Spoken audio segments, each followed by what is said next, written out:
This channel does not promote any violent, harmful, or illegal activities. All content provided by this channel is meant for an educational purpose only.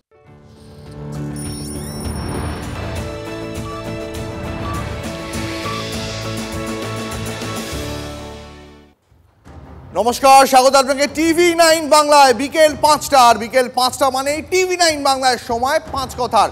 দিনের সব বড় খবরে তো আমাদের নজর থাকবেই, তবে আরও বিশ্লেষণ সহ আজ 5 কথা নিয়ে আমি দীপ রয়েছি আপনার সঙ্গে। আর 5 কথা শুরুতেই আমরা যেমনটা করি, সবার আগে কোন কোন দুটো সব থেকে বড় ইস্যুতে আমাদের নজর থাকবে আসুন বিগ ওয়ালে দেখায়। পিসিআরকে বলবো, পিসিআর বিগ ওয়ালে 5 কথার দুটো বড় ইস্যু আজকে টিজ করতে।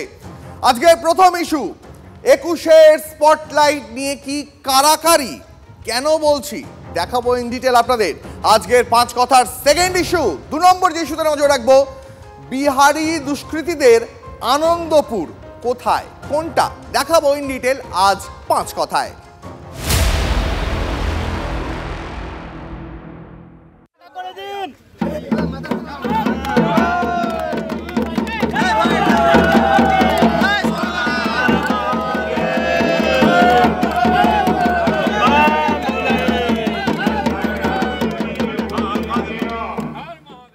পাঁচ কথা শুরুতেই ছবি দেখালাম আপনাদের। দিলীপ ঘোষ, তার হাতে ডমরু।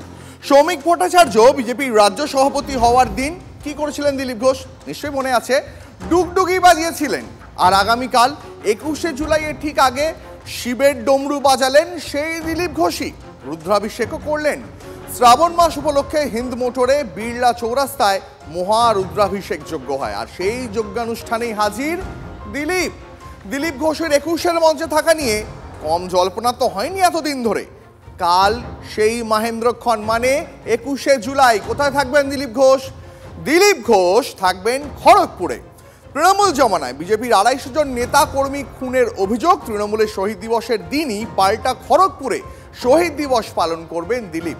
আর অন্যদিকে আগামীকালই শিলিগুড়িতে শুভেন্দু অধিকারীর ডাকে বিজেপি যুব মোর্চার উত্তরকন্যা অভিযান।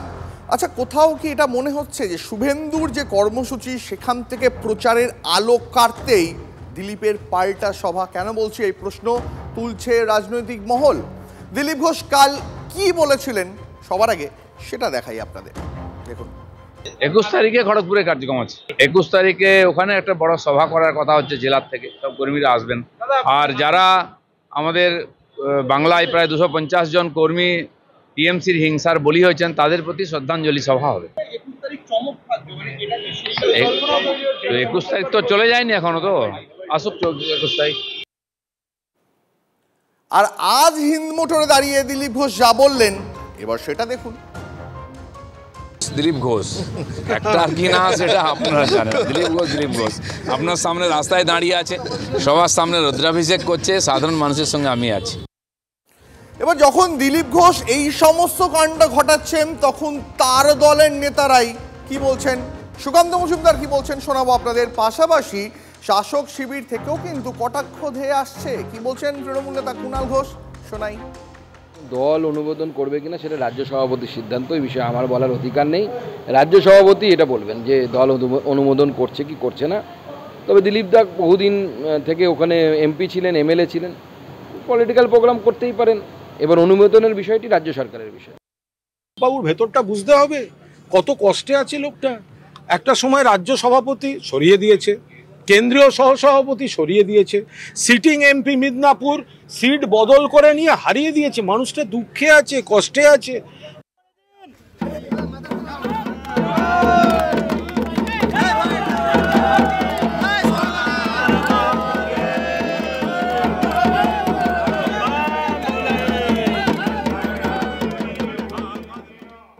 এবার নজর রাখবো ধর্মতলায়। 26-এর বিধানসভা নির্বাচনের আগে তৃণমূল কংগ্রেসের শেষ 21শে জুলাই। বাঙালি আবেগেই জোরদার শান দিতে পারেন তৃণমূল নেত্রী মমতা বন্দ্যোপাধ্যায়, জবাব দিতে পারেন প্রধানমন্ত্রীর তোলা একের পর এক অভিযোগের, অন্তত এমনটাই মনে করছে রাজনৈতিক মহল।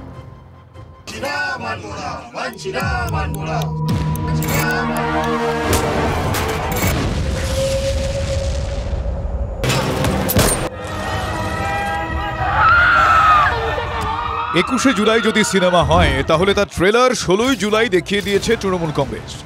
ভিন রাজ্যে বাঙালিদের হেনস্থার অভিযোগ তুলে বুধবার পথে নামেন মমতা বন্দ্যোপাধ্যায়। ডোরিনা ক্রসিং এর মঞ্চ থেকে তৃণমূল নেত্রী বুঝিয়ে দিয়েছেন 21শে জুলাই বাঙালি অস্মিতাই তৃণমূলের অস্ত্র।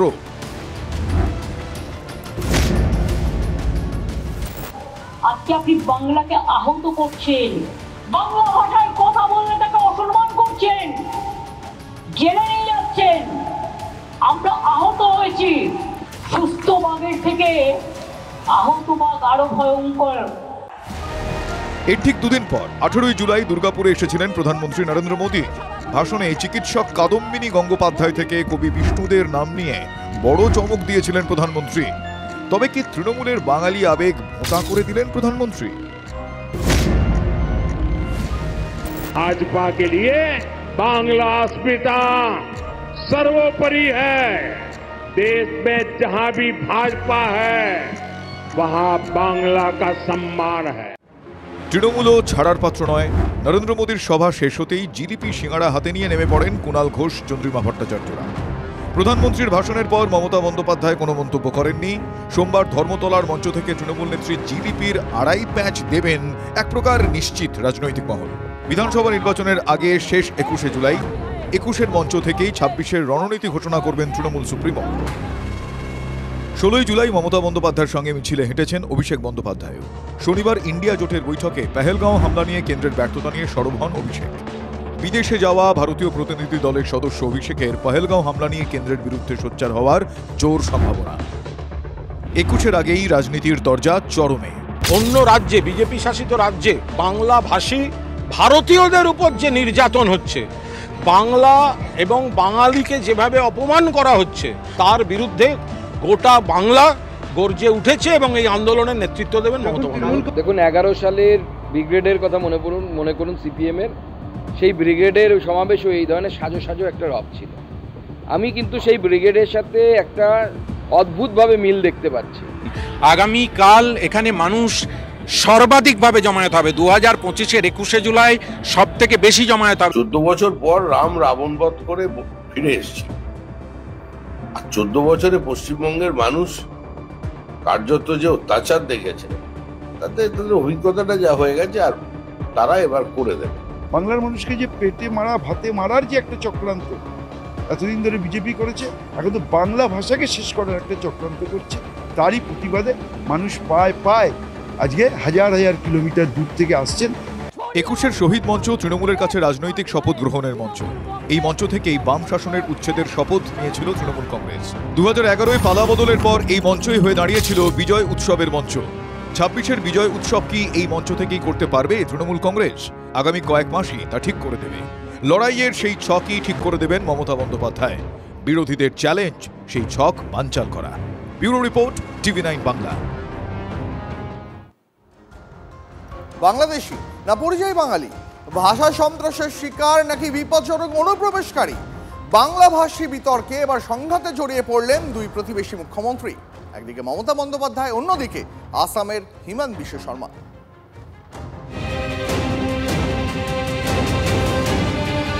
2021-এ বিধানসভা নির্বাচনের আগে নো ভোট টু বিজেপি প্রচার চালিয়েছিলেন।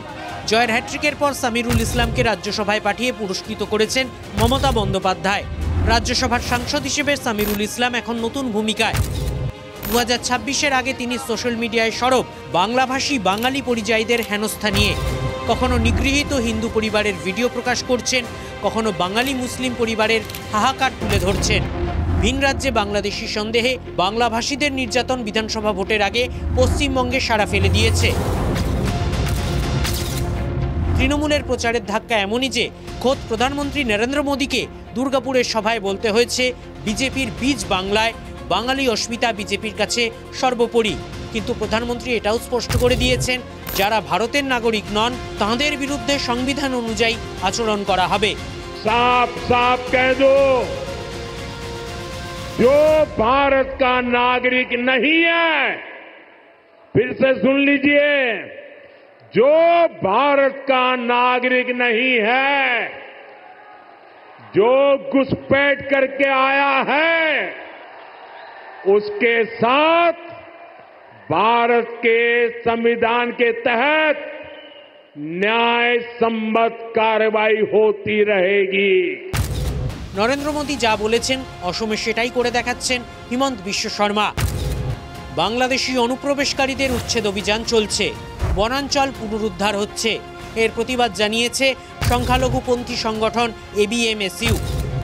তারা হুমকি দিয়েছে জনগণনায় বাঙালি মুসলিমরা মাতৃভাষা বাংলা লিখবে এবং তাতে দেখা যাবে অসমে অহমিয়া ভাষীরা সংখ্যালঘু হয়ে পড়ছে।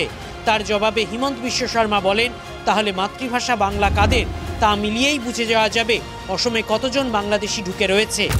যে তার মানে অসমত ইমান বাংলাদেশী সোমাল গন্তি কৰিব আমাক সুবিধাই দিয়া হ'ব, তেতিয়া NRCৰ প্ৰয়োজনে নহ'ব, বাংলাদেশী আমি গন্তিয়ে কৰিব পাৰিম। গতিকে মোক যদি সুবিধা কৰি দিয়ক। মই ধন্যবাদ জনাইছোঁ ABMSক যে বাংলাদেশী কাউণ্ট কৰাৰ নতুন ৰাস্তা এটা দিব খুজিছে, ভালে হ'ব। গতিকে এইবিলাক ভয় বিজেপি চৰকাৰে নাখায়, হিমন্ত বিশ্ব শৰ্মাই নাখায়। এভিকশন চলি আছে, চলি। তাহলে কি অসমের মুখ্যমন্ত্রী বাঙালি মানেই বাংলাদেশি বোঝাচ্ছেন? পশ্চিমবঙ্গে হিমন্তের বক্তব্যে সেটাই ব্যাখ্যা করছে তৃণমূল কংগ্রেস। আমরা যারা বাংলায় কথা বলি আমরা সবাই বিদেশি। যদি উনি বাংলাদেশকে ইঙ্গিত করে অনুপ্রবেশকারীদের সম্পর্কে বলে থাকেন, তাহলে তো প্রথম অমিত শাহ BSF এর ব্যর্থতার কথা ওনার বলা উচিত। এটা একটা ভয়ের বাতাবরণ তৈরি করা, যা CNRCর নামে করেছিল। আসামের যে মুখ্যমন্ত্রী বলেছেন বিজেপিকে এটা নিয়ে ক্ষমা চাইতে হবে এবং আসামের মুখ্যমন্ত্রীর বিরুদ্ধে ব্যবস্থা নিতে হবে। হিমন্ত বিশ্ব শর্মার কথাটা ভুলভাবে উপস্থাপিত করা হয়েছে। যে রাজনীতি তৃণমূল করছে এটা সম্পূর্ণ বিদ্বেষের রাজনীতি, এবং যেভাবে এখানে একটা বাঙালি শব্দ তোলা হয়েছে, একদিকে আপনি গুজরাট এবং গুজরাটিদের আক্রমণ করবেন, অন্যদিকে আপনার রাজ্যের 6 লক্ষ মানুষ গুজরাটে কাজ করবে, এই দুটো তো একসঙ্গে চলতে পারে না। হেমন্ত বিশ্ব শর্মা তার টুইটে পরিষ্কার হয়ে বলে দিয়েছে তৃণমূল কংগ্রেস তার কথাকে অপভ্রংশ করে চালানোর চেষ্টা করছে। হুমকিটা কিন্তু কোনো অবস্থায় বাংলার মানুষ বরদাস্ত করবে না। আপনার ভাষার যে অভিমুখ তার আমরা তীব্র নিন্দা করছি। যারা ভারতীয় নাগরিক তাদের কোনো চিন্তার কারণ নেই, যারা বাংলাদেশ থেকে এসছে, যারা অনুপ্রবেশকারী মুসলিম, তাদের যেতে হবে। হিন্দুরা এলে পরে তারা CAA-তে অ্যাপ্লাই করবে 14 সালের আগে, যদি এসে থাকে কোনো অসুবিধা নেই, তারা ভারতবর্ষে আরামসে থাকবে। বাংলাভাষী ও বাংলাদেশি বিতর্কটা পরবর্তী পর্যায়ে পৌঁছে গিয়েছে যখন স্বয়ং মমতা বন্দ্যোপাধ্যায় অসমের বাংলাভাষীদের পাশে দাঁড়িয়ে সোশ্যাল মিডিয়ায় পোস্ট করেছেন। সোশ্যাল মিডিয়াতেই মমতা বন্দ্যোপাধ্যায়কে জবাব দিয়েছেন হিমন্ত বিশ্ব শর্মা। তাঁর জবাব, অনুপ্রবেশকারীদের বিরুদ্ধে ভূমি রক্ষার লড়াই লড়ছেন অসমবাসী। এটা নিয়ে রাজনীতি করছেন মমতা বন্দ্যোপাধ্যায়। তাদের এই ন্যারেটিভটা আমাদের উপরে তারা বর্তানোর চেষ্টা করছে যে আমরা যেন অনুপ্রবেশকারীদের নিয়ে সংসার করছি, আমরা তাদের নিয়ে সংসার করছি। আমরা তো চাই না অনুপ্রবেশ, আপনারা রুখছেন না কেন? সেটা আসামি হোক আর এখানেই হোক। যুদ্ধ হচ্ছে মানে আবার বন্ধুত্ব হওয়ার সম্ভাবনা খুবই প্রবল। পশ্চিমবাংলায় ভোটের আগে হেমন্ত বিশ্ব শর্মা কী কী সুবিধে নিতে পারে তার ব্যবস্থা করতে হবে বলে আপাতত টুইট যুদ্ধ। আমি ওগুলো টুইট যুদ্ধ বলে মনে করি না, কিন্তু আমি হেমন্ত বিশ্ব শর্মাকে মনে করিয়ে দিই, ওনার জন্মের আগে থেকে আসামের ধুবড়ি, গোয়ালপাড়া বাংলা ভাষার মানুষ।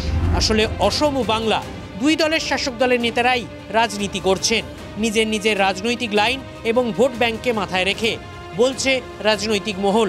Bureau report, TV9 Bangla.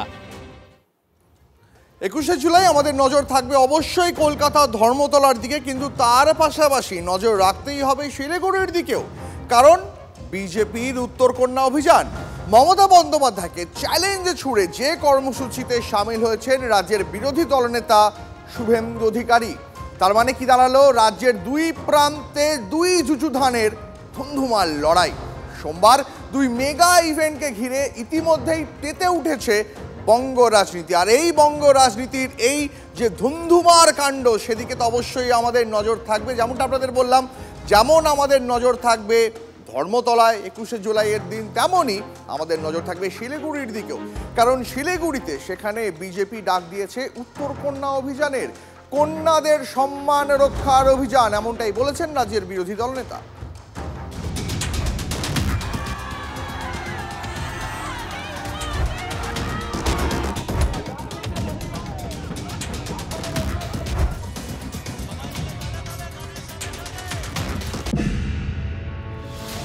তৃণমূলের 21-এর সমাবেশের দিনই বিজেপির উত্তরকন্যা অভিযান, মমতার পাল্টা আসরে শুভেন্দু।